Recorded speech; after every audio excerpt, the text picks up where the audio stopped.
రాష్ట్రంలో పీపీపీ విధానంలో నిర్మించతలపెట్టిన మెడికల్ కాలేజీల పనులను నెల రోజుల్లో ప్రారంభించేలా ఆయా సంస్థలకు అప్పగించాలని సీఎం చంద్రబాబు ఆదేశించారు.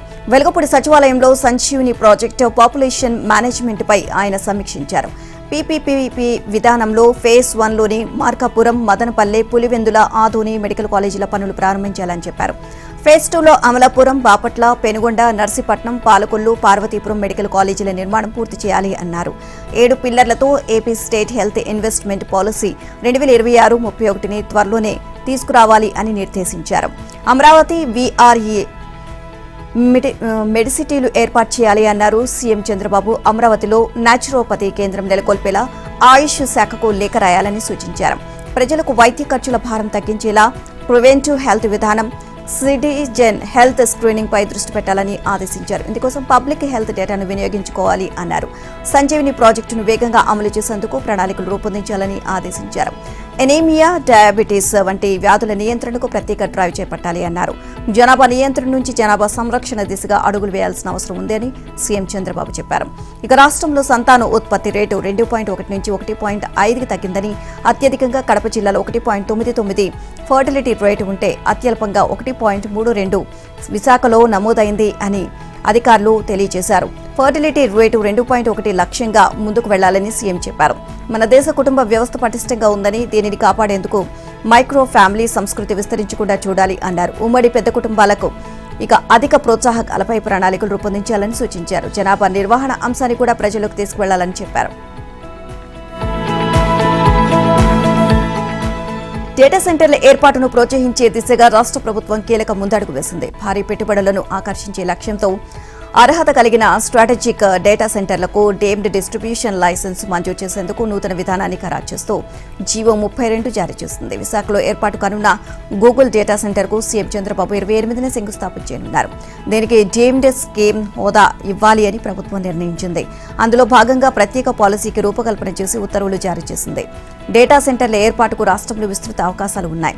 రాయలసీమలో సోలార్, విండ్ ఎనర్జీ ప్రాజెక్టులు భారీ ఎత్తున ఏర్పాటు అవుతున్న నేపథ్యంలో డేటా సెంటర్లకు కీలకమైన నిరంతర విద్యుత్ అందించడం పెద్ద కష్టమేమి కాదని ప్రభుత్వం భావిస్తోంది. విశాఖలో ఉన్న సబ్ మెరైన్ కేబుల్ ల్యాండింగ్ పాయింట్లు, పోర్టు కనెక్టివిటీ, అనంతపురం, కర్నూలు ప్రాంతాల్లో ఉన్న అపారమైన సోలార్, పవన్ విద్యుత్ సామర్థ్యం వంటి సానుకూల అంశాలను వాడుకుంటూ ఏపీని డిజిటల్ మౌలిక సదుపాయాల హబ్గా మార్చాలి అని కృతనిశ్చయంతో ఉంది. అందులో భాగంగా డీమ్డ్ డిస్కమ్ లైసెన్సు పాలసీని తీసుకువచ్చింది. రానున్న రోజుల్లో మరిన్ని డేటా సెంటర్లను రాష్ట్రానికి ఆకర్షించేందుకు 300 మెగావాట్ల సామర్థ్యానికి మించిన డేటా సెంటర్ల అన్నిటికీ డీమ్డ్ స్కీమ్ హోదా ఇవ్వాలి అని నిర్ణయించింది. ఈ విధానంతో రాష్ట్రానికి భారీగా పెట్టుబడులు రావడమే కాకుండా ఉపాధి అవకాశాలు మెరుగుపడతాయి అని ప్రభుత్వం భావిస్తోంది. అనకాపల్లి జిల్లా మరోసారి పారిశ్రామిక రంగంలో దేశ విదేశాల దృష్టిని ఆకర్షించనుంది. ఇప్పటికే ఆర్సెలార్ మిట్టల్ స్టీల్ ప్లాంట్ శంకుస్థాపనతో ప్రాధాన్యం పొందిన ఈ ప్రాంతం ఇప్పుడు క్లీన్ ఎనర్జీ రంగంలో భారీ ముందడుగు వేస్తోంది. ప్రముఖ గ్లోబల్ సంస్థ రెన్యూ ఎనర్జీ గ్లోబల్ అనకాపల్లి జిల్లా రాంపిల్లిలో భారీ స్థాయిలో క్లీన్ ఎనర్జీ ప్లాంట్ ఏర్పాటుకు సిద్ధమైంది. ఈ ప్రాజెక్టుకు ఇవాళ ముఖ్యమంత్రి నారా చంద్రబాబు నాయుడు భూమి పూజ చేయనున్నారు. అనకాపల్లి జిల్లాలో మొత్తం 5,400 కోట్ల వ్యయంతో రాంపిల్లిలో రెన్యూ ఎనర్జీ ఆధ్వర్యంలో ఈ ప్రాజెక్టు రూపుదిద్దుకోనుంది.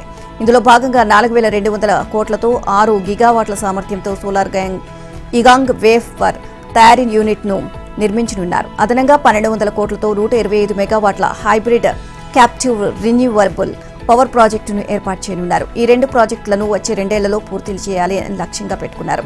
ఇక ఈ ప్రాజెక్టుల ద్వారా సుమారు 2,100 మందికి ప్రత్యక్షంగా ఉపాధి అవకాశాలు లభించనున్నాయి. స్థానిక యువతకు పెద్ద ఎత్తున ఉద్యోగాలు దక్కనున్నాయి. రాష్ట్రంలో క్లీన్ ఎనర్జీ ఉత్పత్తిని పెంచి పారిశ్రామిక, వ్యవసాయ, సేవా రంగాల అభివృద్ధికి బలమైన పునాది వేయాలి అనే దిశగా ప్రభుత్వం ముందుకు సాగుతోంది. డాక్టర్ బిఆర్ అంబేద్కర్ కోనసీమ జిల్లా ప్రజా ప్రతినిధులతో ముఖ్యమంత్రి చంద్రబాబు సమావేశమయ్యారు. కోనసీమ జిల్లా ప్రజా ప్రతినిధుల సమావేశానికి హాజరయ్యారు. అధికారుల పనితీరు, వ్యవహార శైలి, అందుబాటులో ఉండడం, సమస్య పరిష్కారం వంటి అంశాల ఆధారంగా జిల్లా ప్రజా ప్రతినిధులకు ర్యాంకింగ్ అంశాలపై చర్చించారు. ఇక వివిధ సర్వేల ద్వారా రూపొందించిన నివేదికలను ప్రజా ప్రతినిధులకు ముఖ్యమంత్రి అందించారు. ఇక ప్రజా ప్రతినిధుల పనితీరుతో పాటు అధికార యంత్రాంగం పనితీరుకు మీద రిపోర్టులు తయారు చేసినట్లు తెలియజేశారు. జిల్లా నియోజకవర్గాల్లో వివిధ అంశాలపై మీడియా, సోషల్ మీడియాలో వచ్చిన వివిధ అంశాలను సమావేశంలో ప్రస్తావించారు. ఈ సందర్భంగా తమ నియోజకవర్గాల్లో వివిధ సమస్యలు పరిష్కరించాలని సీఎం చంద్రబాబుకు జిల్లా ప్రజా ప్రతినిధులు విజ్ఞప్తి చేశారు. నిధుల లభ్యతను బట్టి జిల్లా ప్రజా ప్రతినిధులు ఇచ్చిన వినతులను త్వరితగతిన సమస్యను పరిష్కరించాలని అధికారులకు ముఖ్యమంత్రి ఆదేశించారు. సమావేశానికి అమలాపురం ఎంపీ గంటి హరీష్, మంత్రి రామచంద్రాపురం ఎమ్మెల్యే వాసంశెట్టి సుభాష్, కొత్తపేట ఎమ్మెల్యే బండారు సత్యానందంతో పాటు పలువురు హాజరయ్యారు. పిఠాపురం మాజీ ఎమ్మెల్యే ఎస్ఎన్ వర్మపై సీఎం చంద్రబాబు ఆగ్రహాన్ని వ్యక్తం చేశారు. సీనియర్ నేతగా వ్యవహరించాల్సిన తీరు ఇది కాదు అంటూ ఆగ్రహాన్ని వ్యక్తం చేశారు. పాడా సమావేశం సందర్భంగా పిఠాపురంలో జనసేన, టీడీపీ నాయకుల నడుమ చోటు చేసుకున్న ప్రోటోకాల్ రగడ వ్యవహారంపై చంద్రబాబు సీరియస్ అయ్యారు. పార్టీ రాష్ట్ర అధ్యక్షుడు పల్లా శ్రీనివాసరావుతో ఈ విషయంపై మాట్లాడారు. కూటమిగా ఉన్నప్పుడు చిన్న చిన్న పొరపచ్చాలు వస్తూ ఉంటాయి. దానికే గొడవలు పెట్టుకోవడం సరైన విధానం కాదు. ప్రతిసారి గొడవలు పడడం, పార్టీ జోక్యం చేసుకుని సర్ది చెప్పాల్సిన రావడం సరికాదు అని సీఎం స్పష్టం చేశారు. సీనియర్ నేత అయిన వర్మ వ్యవహరించిన తీరుపై సీఎం తీవ్ర అసంతృప్తి వ్యక్తం చేశారు. ఏదైనా పొరపాటు, తప్పు జరిగినా పార్టీ పెద్దలకు ప్రభుత్వం దృష్టికి తీసుకురావాలి అని, కానీ ఇలా గొడవ పడడం వల్ల లాభం ఉండదు అన్నారు. ఇలాంటివి పునరావృతం కాకుండా చూడాలని, ఈ విషయంలో వర్మకు తగు సూచనలు చేయాలని పల్లాను సీఎం ఆదేశించారు. వైసీపీ ప్రభుత్వ హయాంలో జరిగిన భారీ మద్యం కుంభకోణంలో కీలక నిందితులకు ఉచ్చుపిగిస్తోంది. ఏపీఎస్బీసీఎల్ ఎండీగా మొత్తం వ్యవహారం నడిపించిన డి వాసుదేవరెడ్డి మాజీ ముఖ్యమంత్రి జగన్ వద్ద 5 ఏళ్ల పాటు అన్ని వ్యవహారాలు చక్కబెట్టిన నాటి సీఎంఓ కార్యదర్శి, రిటైర్డ్ ఐఏఎస్ అధికారి కె ధనుంజయ రెడ్డి లిక్కర్ స్కామ్లో రూపొందించి అమలు చేసిన కుట్రల్ని ఇప్పటికే సిట్ వెలికి తీసింది. జైలుకు వెళ్లి బెయిల్పై విడుదలైన ఆ ఇద్దరిని ప్రాసిక్యూషన్ చేయాలి అంటే కేంద్ర ప్రభుత్వ అనుమతి తప్పనిసరి. దీంతో సిట్ అధికారులు ఇటీవల డీఓపీటీ, రైల్వే శాఖలకు వేర్వేరుగా ఆ ఇద్దరు నిందితుల కోసం లేఖలు రాశారు. ఇక ఎన్నికల్లో వైసీపీని గెలిపిస్తే రాష్ట్రంలో మద్యం లేకుండా చేస్తానని 2019కు ముందు పదే చెప్పిన జగన్ అధికారంలోకి రాగానే మడవ తిప్పారు. అందుకు ప్రధాన కారణం వేల కోట్ల రూపాయల కుంభకోణం రూపకల్పమేనని తేలింది. అయితే అదంతా ప్రణాళిక ప్రకారం రూపొందించి అమలు చేయడంతో కీలక పాత్ర పోషించిన వ్యక్తులు కె ధనుంజయ రెడ్డి, డి వాసుదేవ్ రెడ్డి అనే దర్యాప్తులో తేలింది. ఇక కుంభకోణం పక్కాగా అమలు చేసేందుకు ఐఆర్టీఎస్ అధికారి వాసుదేవ్ రెడ్డిని వైసీపీ మద్యం ముఠా ఏరి కోరి ఏపీ సర్వీసులకు తెచ్చుకున్నట్లు స్పష్టమైంది. ఇక మద్యం పాలసీ ఏ విధంగా రూపొందిస్తుందో, వేల కోట్ల రూపాయలు అక్రమంగా ఆర్జించవచ్చు అనే ప్రణాళిక రూపొందించడంలో ఆయన కీలకం. ఈ స్కామ్లో A1 రాజకేశ్ రెడ్డితో పాటు మరికొందరితో పలు దఫాలు చర్చించి పాలసీని అమలు చేశారు. లంచాలు తీసుకొని వాసుదేవ్ రెడ్డి రాష్ట్రంలో ఊరు పేరు లేని బ్రాండ్లను ప్రోత్సహించారు. ప్రముఖ బ్రాండ్లను రాష్ట్రంలో లేకుండా చేయడంలోనూ కీలక వ్యవహరించారు. ఆయన కుట్రలతో పాటు వసూళ్లు, ఆదాయ పన్ను సిట్ అధికారులు కోర్టుకు సమర్పించిన అభియోగ పత్రంలో స్పష్టంగా పేర్కొన్నారు. దీని ఆధారంగా ఈడీ సైతం వాసుదేవ్ రెడ్డి ఆస్తులు జప్తు చేసింది. మరోవైపు నాటి ముఖ్యమంత్రి జగన్ కు సన్నిహితంగా ఉంటూ మద్యం డిస్టిలరీలు, లిక్కర్ సరఫరా యజమానుల నుంచి భారీగా లంచాలు వసూలుకు రూపొందించిన ప్రణాళిక అమల్లో ధనుంజయ రెడ్డి కీలకంగా వ్యవహరించారు. డ్రైవర్ హత్య కేసులో సాక్షులను బెదిరించిన వ్యవహారంలో వైసీపీ ఎమ్మెల్సీ అనంతబాబు కోసం పోలీసులు గాలిస్తున్నారు. 5 ప్రత్యేక బృందాలుగా ఏర్పడి తమిళనాడు, తెలంగాణ, ఒడిశాలో వేట కొనసాగిస్తున్నారు. ఈ కేసులో తనకు వ్యతిరేకంగా ఉన్న సాక్షులను ప్రభావితం చేసి అనంతబాబు అడ్డంగా దొరికిపోయారు. 4 సాక్షులను తన అనుచరుల ద్వారా బెదిరించి వారికి అనంతబాబు డబ్బులు ముట్టజెప్పారు. తీరా సాక్షులు భయపడి పోలీసులను ఆశ్రయించడంతో అనంతబాబుతో సహా 4 తాజాగా కేసు నమోదైంది. ఈ నేపథ్యంలో అనంతబాబును అరెస్ట్ చేయడం కోసం పోలీసులు రంగంలోకి దిగారు. ఇక 2 బృందాలు సాంకేతిక ఆధారాల ద్వారా ఆచూకీ కోసం ప్రయత్నిస్తుండగా మరో 2 బృందాలు బయట రాష్ట్రాలకు తరలి వెళ్లాయి. మరో పోలీసు బృందం ఉమ్మడి తూర్పుగోదావరి జిల్లాలో జల్లెడ పడుతోంది. ఈ క్రమంలో అనంతబాబు మొన్న సాయంత్రం కాకినాడలోని తన నివాసం నుంచి బైక్పై పారిపోయినట్లు పోలీసులు గుర్తించారు. వేరే రాష్ట్రం పారిపోయారా లేదా ఉమ్మడి జిల్లాలో ఇంకెక్కడైనా దాక్కున్నారా అనేది నిర్ధారించుకునేందుకు కీలక మార్గాల్లో అన్ని సీసీ ఫుటేజ్లను పోలీసులు పరిశీలిస్తున్నారు. ఇదిలా ఉండగా డ్రైవర్ హత్య కేసుకు సంబంధించి రాజమహేంద్రవరం ట్రయల్ కోర్టులో శుక్రవారం తదుపరి విచారణ జరగనుంది. దీనికి A1 అనంతబాబు హాజరు కావాల్సి ఉంది. ఒకవేళ హాజరు కాకపోతే బెయిల్ రద్దయ్యే వీలుంది. ఎమ్మెల్సీ అనంతబాబు బెయిల్ రద్దు చేయాలి అంటూ ప్రత్యేక పబ్లిక్ ప్రాసిక్యూటర్ ముప్పాళ్ల సుబ్బారావు కోర్టులో పిటిషన్ దాఖలు చేశారు. ఇక అనంతబాబుకు సుప్రీంకోర్టు ఉత్తర్వుల మేరకు ఉమ్మడి తూర్పుగోదావరి జిల్లా కోర్టు కొన్ని షరతులతో బెయిల్ మంజూరు చేసింది. ఆ షరతుల్లో సాక్షులను ప్రభావితం చేయడం, భయపెట్టడం చేయకూడదు అనేది ముఖ్యమైనది.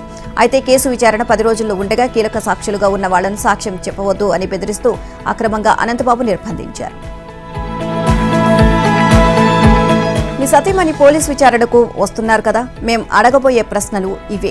1 గంటలో మిమ్మల్ని అరెస్ట్ చేసేందుకు మా టీం వస్తుంది, జాగ్రత్త. మరి నిందితుడికి పోలీసులే ఇలా సమాచారం ఇస్తున్నారు.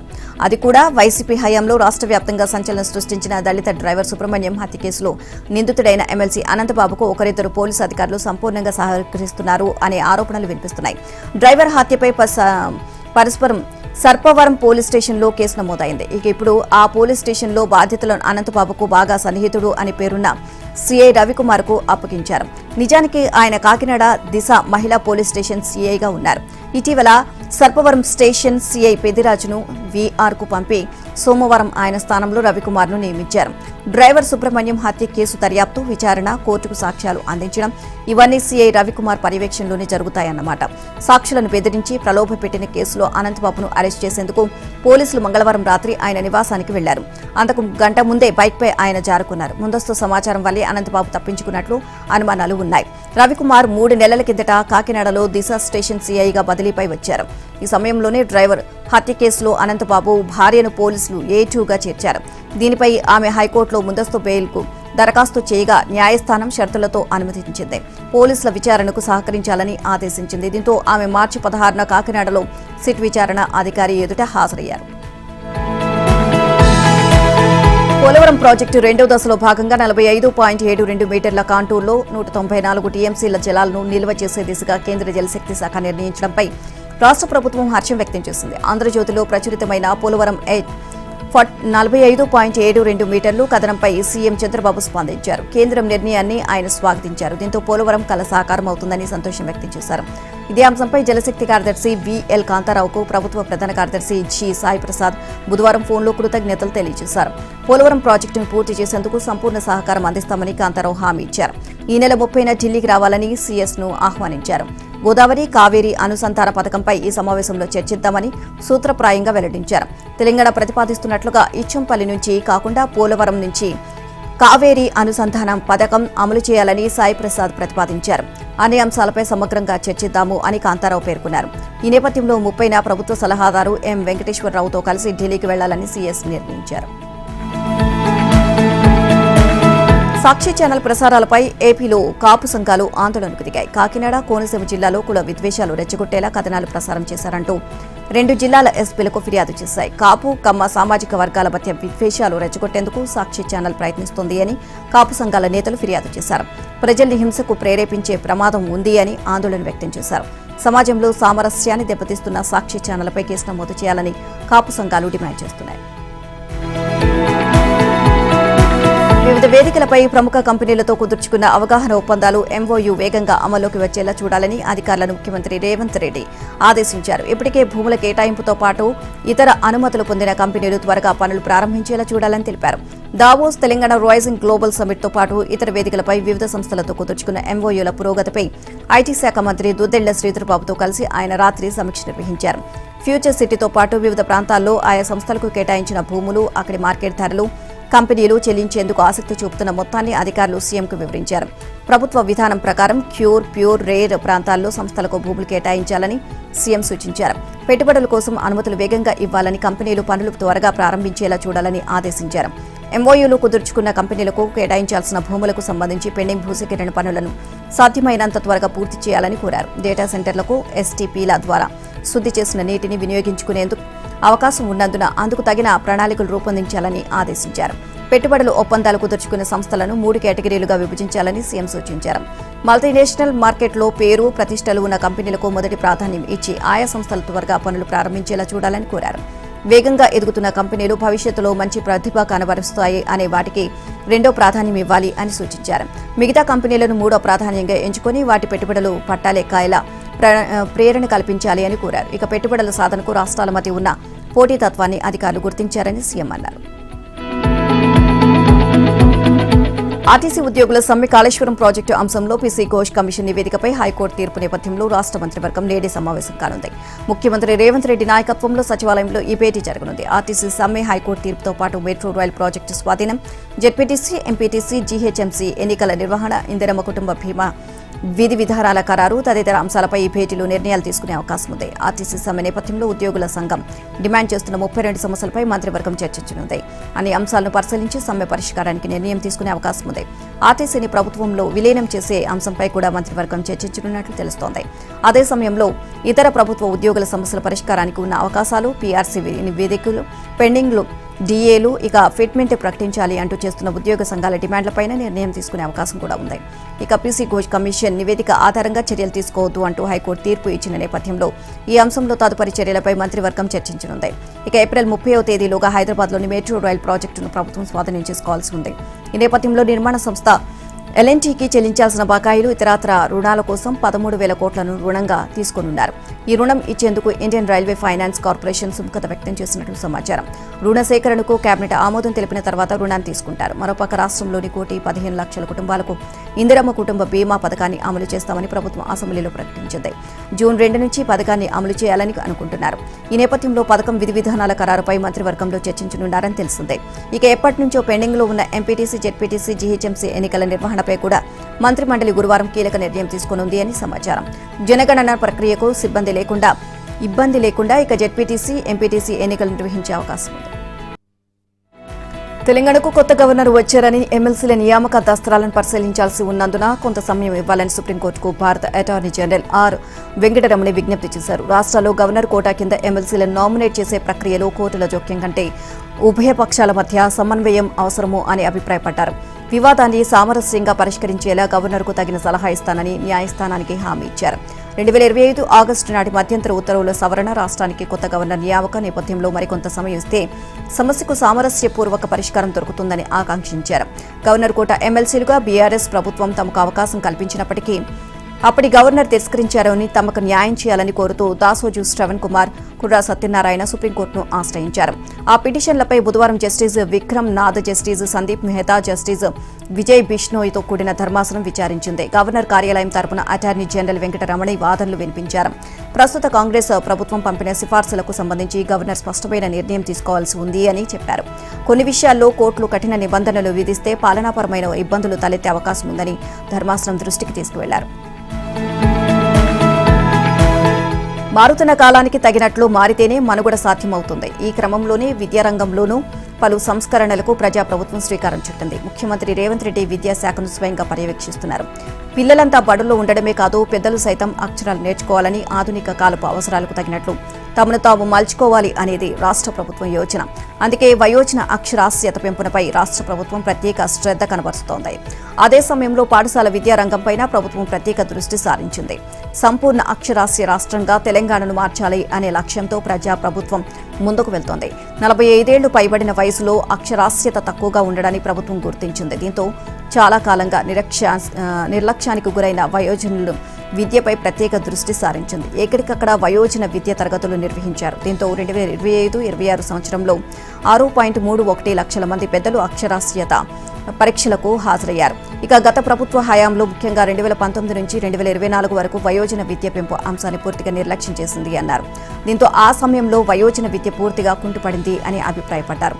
తెలంగాణలోని పాఠశాలలో విద్యలో నాణ్యత పెంచేందుకు ప్రజాప్రభుత్వం నూతన విధానాన్ని తీసుకొచ్చింది. అకాడమిక్ ప్యానెల్ ఇన్స్పెక్షన్ టీమ్స్ ద్వారా పాఠశాలలో బోధన విధానాలను ఉన్నతీకరించింది. దీంతో విద్యార్థులకు అత్యాధునిక పద్ధతుల్లో అభ్యాసంలో మెలకువలు నేర్పించేందుకు ఉపయోగపడింది అన్నారు.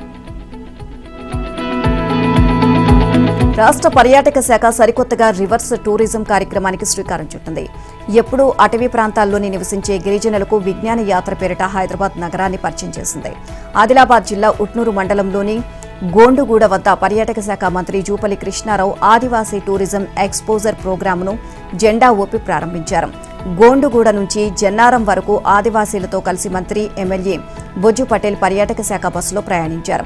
మొత్తం 250 మంది ఆదివాసీలు 7 బస్సుల్లో ప్రయాణం సాగించారు.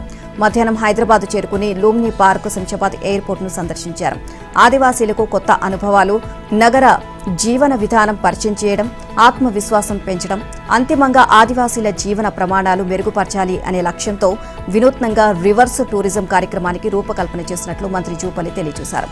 చారిత్రక కట్టడం తారామతి బారాదరిలో అడవి బిడ్డలకు మంగళ వాయిద్యాలతో ఘన స్వాగతం పలుకుతూ ప్రభుత్వం నిర్వహించిన ఈ కార్యక్రమం వేడుకను తలపించింది.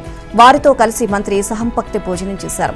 ఆదివాసీ టూరిజం ఎక్స్పోజర్ పేరుతో చేపట్టిన ఈ కార్యక్రమం ద్వారా ఆధునిక ప్రపంచాన్ని ఆదివాసీలకు పరిచయం చేయడమే లక్ష్యమని మంత్రి తెలియజేశారు. కాళేశ్వరం ప్రాజెక్టులో అవకతవకలపై జస్టిస్ పిసి ఘోష్ కమిషన్ ఇచ్చిన నివేదికను సంబంధించి తెలంగాణ హైకోర్టు ఇచ్చిన తీర్పుపై బీజేపీ తీవ్రంగా స్పందించింది. రాష్ట్ర ప్రభుత్వంతో పాటు కాంగ్రెస్ బీఆర్ఎస్ పార్టీలపై బీజేపీ నేతలు కిషన్ రెడ్డి, బండి సంజయ్, రఘునందన్ రావు విమర్శలు చేశారు. హైకోర్టు తీర్పు కాంగ్రెస్ కు చెంపపెట్టు లాంటిది అని, ప్రభుత్వ అసమర్థత, నిర్లక్ష్యానికి నిదర్శనమని కేంద్ర బొగ్గు గనుల మంత్రి కిషన్ రెడ్డి విమర్శించారు.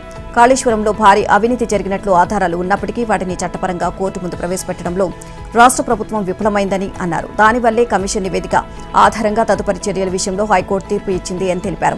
అధికారంలోకి రాగానే కేసీఆర్, వారి కుటుంబ సభ్యులు, మంత్రులు, బీఆర్ఎస్ ఎమ్మెల్యేలు చేసిన అవినీతిపై కఠిన చర్యలు తీసుకుంటామని ఎన్నికల సమయంలో సీఎం రేవంత్ హామీ ఇచ్చారని అన్నారు. కానీ అధికారం చేపట్టి 2 ఏళ్లు దాటిన ఇరు పార్టీల మధ్య ఉన్న దోస్తీ వల్లే సీఎం రేవంత్ చర్యలు తీసుకోవడం లేదని కిషన్ రెడ్డి ఆరోపించారు. ప్రజాక్షేత్రంలో బీఆర్ఎస్, కాంగ్రెస్ పార్టీలు డూప్ ఫైటింగ్ చేస్తూ తాను గిచ్చినట్లు చేస్తా, నువ్వు ఏడ్చినట్లు చెయ్యి అన్నట్లుగా వ్యవహరిస్తున్నాయి అని విమర్శించారు. ఇక హైకోర్టు తీర్పు నేపథ్యంలో రాహుల్ గాంధీ, సీఎం రేవంత్ రెడ్డి రాష్ట్ర ప్రజలకు సమాధానం చెప్పాలని కిషన్ రెడ్డి డిమాండ్ చేశారు. ఇక కేసీఆర్ ను కాపాడేందుకు సీఎం రేవంత్ రెడ్డి శతవిధాలా ప్రయత్నిస్తున్నారని, ఇరువురి మధ్య లాలూచీ రాజకీయాలు నడుస్తున్నాయని కేంద్ర మంత్రి బండి సంజయ్ ఆరోపించారు. ఆర్టీసీ సమ్మె తొలి రోజు ఉధృతంగా సాగింది. చాలా వరకు బస్సులు డిపోలకే పరిమితమయ్యాయి. కార్మికులు తెల్లవారుజామునే డిపోల వద్దకు చేరుకుని బస్సులు బయటకు రాకుండా అడ్డుకున్నారు. ఇక పోలీస్ బందోబస్తు మధ్య 5% బస్సులు మాత్రమే రోడ్లపైకి వచ్చాయి. సమ్మె సంగతి తెలియక బస్టాండ్లకు వచ్చిన వేలాది మంది ప్రయాణికులకు తిప్పలు తప్పలేదు.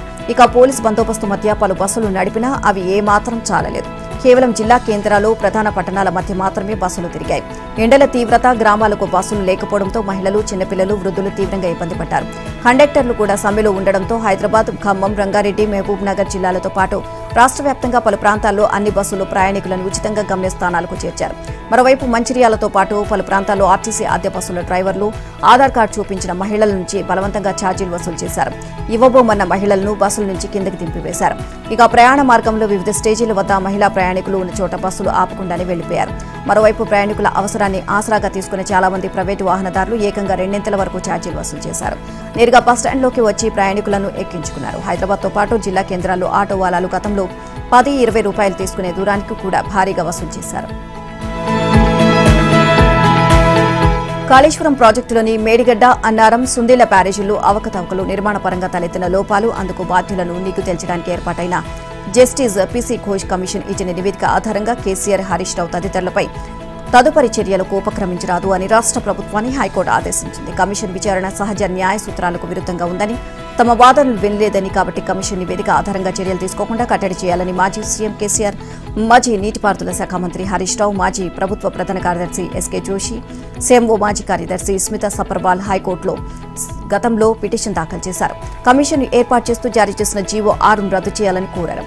ఇక వీటిపై నిన్న హైకోర్టు ప్రధాన న్యాయమూర్తి అపరేష్ కుమార్ సింగ్, జస్టిస్ మొహమ్మదుద్దీన్లో కూడిన ధర్మాసనం తుది తీర్పు వెలువరించింది. కమిషన్ ఆఫ్ ఎంక్వైరీ చట్టం 1952లోని సెక్షన్ 3 ప్రకారం 2024 మార్చి 14వ తేదీన ప్రభుత్వం ఏర్పాటు చేసిన కమిషన్ ఏకపక్షమో, చట్టవిరుద్ధమో కాదని హైకోర్టు స్పష్టం చేసింది. అయితే పిటిషనర్లకు తమ వాదనలు వినిపించడానికి తగిన అవకాశం ఇవ్వడంలో కమిషన్ విఫలమైందని, కాబట్టి పిటిషనర్ల మీద కమిషన్ రికార్డు చేసిన ఆరోపణలు అమల్లో ఉండబోవు అని తెలిపింది. ఆ నివేదిక ఆధారంగా పిటిషనర్ల మీద చట్ట ప్రకారం చర్యలు తీసుకోవడానికి వీలేదని ప్రభుత్వానికి ఆదేశాలు జారీ చేసింది. తీర్పులో ధర్మాసనం కీలకంగా వ్యాఖ్యలు చేసింది. ఇక పిటిషనర్లకు వ్యతిరేకంగా విచారణలో కమిషన్ సేకరించిన ఆధారాలను కమిషన్ ఆఫ్ ఎంక్వైరీ చట్టం 1952 చట్టం సెక్షన్ 8B ప్రకారం పిటిషనర్లను అందజేయడమే కాక ఆ ఆరోపణలపై స్పందించడానికి వారికి తగిన సమయం ఇవ్వాలి. కానీ ఆ అవకాశం వారికి ఇవ్వలేదు. అంతేకాదు వారి ప్రతిష్టను మసకబార్చేలా ఉన్న ప్రతికూల అంశాలను కమిషన్ రికార్డు చేసింది. కాళేశ్వరం విచారణ కమిషన్ నివేదిక ఆధారంగా కేసీఆర్, హరీష్ రావుపై తదుపరి చర్యలు తీసుకురాదని హైకోర్టు వెలువరించిన తీర్పుపై సుప్రీంకోర్టుకు వెళ్లాలా, తదుపరి అడుగులు ఎలా ఉండాలి అనే అంశాలపై కేబినెట్లో చర్చించాకే నిర్ణయం తీసుకునే అవకాశం ఉన్నట్లు తెలిసిందే. సచివాలయంలో ముఖ్యమంత్రి రేవంత్ రెడ్డి అధ్యక్షతన కేబినెట్ సమావేశం జరగనుంది. ఇప్పటికే నిర్దేశించుకున్న అజెండాలో అదనంగా హైకోర్టు తీర్పు అంశం చర్చకు రానుంది. ఈ వ్యవహారంలో ఏ విధంగా ముందుకు వెళ్లాలి అనే దానిపై సుప్రీంకోర్టు సీనియర్ న్యాయవాది అభిషేక్ మను సింఘ్వితో మంత్రి ఉత్తమ్ ఫోన్లో చర్చలు జరిపారు. ఇవాళ కేబినెట్ సమావేశానికి ముందే తీర్పు కాపీపై అధ్యయనం చేసి తదుపరి ఏం చర్యలు తీసుకోవాలి అనే దానిపై తగిన సూచనలు ఇవ్వాలని సింఘ్వీని కోరారు. సింఘ్వీ సూచన మేరకు సుప్రీంకోర్టులో రిట్ పిటిషన్ వేసే అంశంపై కేబినెట్లో చర్చించి ప్రభుత్వం నిర్ణయం తీసుకోనుంది. మరోవైపు జస్టిస్ పినాకి చంద్రఘోష్ కమిషన్ కాల వ్యవధిని 6 నెలల పాటు పొడిగించి న్యాయస్థానం సూచించిన సాంకేతిక అంశాలకు లోబడి కేసీఆర్, హరీష్ రావు, ఎస్కే జోషి, స్మితా సబర్వాల్కు నోటీసులు అందించి క్రాస్ ఎగ్జామినేషన్కు అవకాశం ఇవ్వాలని యోచనలో ప్రభుత్వం ఉన్నట్లు సమాచారం. అయితే తొలుత కాళేశ్వరంపై నివేదికను కేసీఆర్కు నోటీసు ఇవ్వకుండానే సమర్పించాలని యోచించిన కమిషన్ ఆ తర్వాత నోటీసులు ఇచ్చి కేసీఆర్ విజ్ఞప్తి మేరకు ఇన్ కెమెరాలో క్రాస్ ఎగ్జామినేషన్ చేసింది. విచారణ సందర్భంగా ఎటువంటి అభ్యంతరాలు తెలపకుండా నివేదిక అనంతరం అభ్యంతరాలు తెలపడంపై న్యాయ నిపుణులతో ప్రభుత్వం చర్చించే అవకాశాలు ఉన్నాయి. కాళేశ్వరం ఎత్తిపోతల పథకంలో అవినీతిపై జస్టిస్ పీసీ ఘోష్ కమిషన్ ఇచ్చిన నివేదిక చెల్లదని, దాని ఆధారంగా ఎలాంటి చర్యలు చేపట్టవద్దన్న హైకోర్టు తీర్పు రేవంత్ రెడ్డి సర్కార్కు చెంపపెట్టు అని బీఆర్ఎస్ శాసనసభాపక్ష ఉపనేత తన్నీరు హరీష్ రావు అన్నారు. హైకోర్టు తీర్పును స్వాగతిస్తున్నామని ఆయన ఒక ప్రకటనలో పేర్కొన్నారు. కాళేశ్వరం ప్రాజెక్టు తెలంగాణకు ప్రాణాధారమని తెలియజేశారు. సీఎం రేవంత్ రెడ్డి ఇప్పటికైనా చిల్లర రాజకీయాలు మాని మేడిగడ్డ పిల్లర్లకు మరమ్మతులు చేసి రైతాంగానికి సాగునీరు అందించాలని డిమాండ్ చేశారు. ఇక రాష్ట్ర రైతుల ప్రయోజనాలను పణంగా పెట్టి రాజకీయాలు చేయడం తగదు అని హెచ్చరించారు. అక్రమ కేసులతో లొంగ తీసుకోవాలని చూస్తే భయపడేది లేదు అని స్పష్టం చేశారు. ఆర్టీసీ కార్మికులు చేస్తున్న సమ్మెకు బీఆర్ఎస్ సంపూర్ణ మద్దతు ప్రకటిస్తోంది అని వెల్లడించారు. కేసీఆర్ ప్రభుత్వమే ఆర్టీసీ సిబ్బందిని ప్రభుత్వ ఉద్యోగులుగా గుర్తిస్తూ కేబినెట్ ఆమోదం తెలిపి జీవో కూడా ఇచ్చింది అని గుర్తు చేశారు. కేంద్ర మంత్రి బండి సంజయ్ మాటలకు ఎలాంటి విలువ లేదని, ముందుగా గోదావరి బనకచెర్ల లింకు ద్వారా తెలంగాణకు జరుగుతున్న అన్యాయాన్ని అడ్డుకోవాలని సూచించారు. పశ్చిమ బెంగాల్ అసెంబ్లీ ఎన్నికల మొదటి విడత పోలింగ్ కాసేపట్లో ప్రారంభం కానుంది. రాష్ట్రంలో మొత్తం 294 స్థానాలు ఉండగా తొలి విడతలో 152 సీట్లకు ఎన్నికలు జరగనున్నాయి. ఇక ట్రైబ్యునల్ ద్వారా కేసులు పరిష్కారమైన ఓటర్ల వివరాలతో బూత్ల వారీగా జాబితాలను ఎన్నికల సంఘం ఈసీ బుధవారం విడుదల చేసింది. దీంతో వారంతా మొదటి దశ ఎన్నికల్లో ఓటు వేయడానికి అవకాశం లభించింది. ట్రైబ్యునల్ ఆదేశాలతో తాజాగా మరో 139 మంది ఓటర్ల జాబితాలో చేర్చారు. ఇక దీంతో తొలి దశలో తమ ఓటు హక్కును వినియోగించుకున్న మొత్తం ఓటర్ల సంఖ్య 3,60,77,310కి చేరింది. ట్రిబ్యునల్ విచారణలు ఈ నెల 27 వరకు కొనసాగుతున్నందున రెండో దశ పోలింగ్ కు సంబంధించిన ఓటర్ల జాబితా ఇంకా సిద్ధం కాలేదు. ఈలోగా మరికొందరి పేర్లు జాబితాలో చేరే అవకాశం ఉంది. బెంగాల్లోని మరో 142 అసెంబ్లీ స్థానాలకు ఈ నెల 29న రెండో దశ పోలింగ్ జరగనుంది. ఇదిలా ఉండగా తొలి దశ ఎన్నికల నేపథ్యంలో స్థానిక నియోజకవర్గానికి చెందిన వ్యక్తులకు ఆశ్రయం కల్పించకూడదు అని రాష్ట్రంలోని హోటల్లోని ఈసీ ఆదేశించింది. పోలింగ్ ప్రక్రియ ముగిసే వరకు ఈ ఆంక్షలు అమల్లో ఉంటాయని పేర్కొంది. కాగా పశ్చిమ బెంగాల్, తమిళనాడు ఎన్నికల నేపథ్యంలో ఈసీ కీలక సూచనలు చేసింది. ఈవీఎంలపై జిగురు, ఇంకు, అత్తరు రసాయనాలు పూయడం అనేది ట్యాంపరింగ్ కిందకు వస్తుంది అని, దీన్ని తీవ్రమైన ఎన్నికల నేరంగా పరిగణించి కఠిన చర్యలు తీసుకుంటామని హెచ్చరించింది. ఓటింగ్ సరళిని గుర్తించడానికి కొన్ని రాజకీయ పార్టీల కార్యకర్తలు ఈవీఎం బటన్లపై ఇటువంటి పదార్థాలు పూస్తున్నట్లు నివేదికలు వచ్చిన నేపథ్యంలో ఈసీ ఈ మేరకు చర్యలు తీసుకుంది. తమిళనాడులోని మొత్తం 234 అసెంబ్లీ స్థానాలకు ఇవాళ ఒకే దశలో పోలింగ్ పూర్తి కానుంది. బరిలో నిలిచిన 4,023 మంది అభ్యర్థుల భవితవ్యాన్ని మొత్తం 5.73 కోట్ల మంది ఓటర్లు నిర్ణయించనున్నారు. ఎండ తీవ్రతకు దేశంలో అనేక ప్రాంతాలు మండిపోతున్నాయి. రోజుల తరబడి కొనసాగుతున్న వడగాల్పులు నిప్పుల కొలిమిలా మారిన వాతావరణంలో ప్రజలు టారెత్తిపోతున్నారు.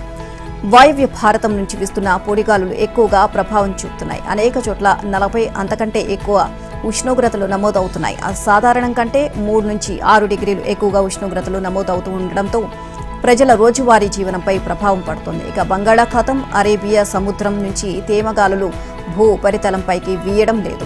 వెస్టర్న్ డిస్టర్బెన్స్లు మధ్యధర సముద్రం నుంచి మధ్య ఆసియా దేశాల మీదుగా ఉత్తర భారతంపైకి, అటునుంచి టిబెట్ మీదుగా వీస్తూ ఉంటాయి. అయితే గడిచిన కొన్ని రోజులుగా వెస్టర్న్ డిస్టర్బెన్స్లు ప్రభావం చూపకపోవడంతో ఉత్తర మధ్య భారతంలో వర్షాలు తగ్గుముఖం పట్టాయి. దీంతో ఉత్తర మధ్య తూర్పు భారతంలో ఎండలు కొనసాగుతున్నాయి. ఆ ప్రభావంతో దక్షిణాదిలోనూ వడగాల్పులు కొనసాగుతాయి అని వాతావరణ నిపుణులు తెలియజేశారు. గడిచిన వారం 10 రోజుల నుంచి ఉత్తరార్ధ గోళంలోని సముద్ర ఉపరితలం వేగంగా వేడెక్కుతోంది అన్నారు. భూమధ్య రేఖకు ఆనుకొని పసిఫిక్ మహాసముద్రంలో ఉపరితల జలాలు వేగంగా వేడెక్కడం అసాధారణమేనని విశ్లేషించారు. దీంతో భూమధ్య రేఖకు ఆనుకుని గాలులు దాదాపు నిలిచిపోయాయని, అందుకే భారత ఉపఖండంపైకి చల్లని గాలులు రావడం లేదు అన్నారు. దేశంపైకి సముద్రాల నుంచి తేమ గాలుల రాక తగ్గినట్లు తెలియజేశారు. సాధారణంగా బంగాళాఖాతం, అరేబియా సముద్రం నుంచి వీచే తేమగాలులతో తీర ప్రాంతాలు చల్లగా ఉంటాయని, కొండ ప్రాంతాల్లో వర్షాలు కురుస్తూ ఉంటాయని, అయితే ఈ ఏడాది అటువంటి వాతావరణం లేకపోవడంతో సుదీర్ఘంగా ఎండలు కొనసాగుతున్నాయని అన్నారు.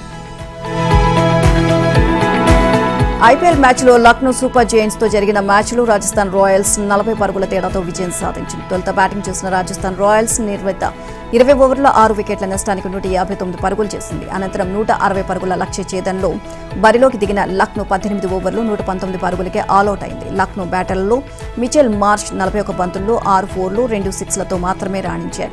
ఇక నికోలస్ పూరన్ కాస్త పర్వాలేదు అనిపించారు. వీరిద్దరి తర్వాత హిమ్మత్ సింగ్ మాత్రమే 2 అంకెల స్కోరు చేయగలిగాడు. ఆయుష్ పతోని, రిషబ్ పంత్, ఐదెన్ మార్క్రమ్ డకౌట్లుగా వెనుదిరిగారు.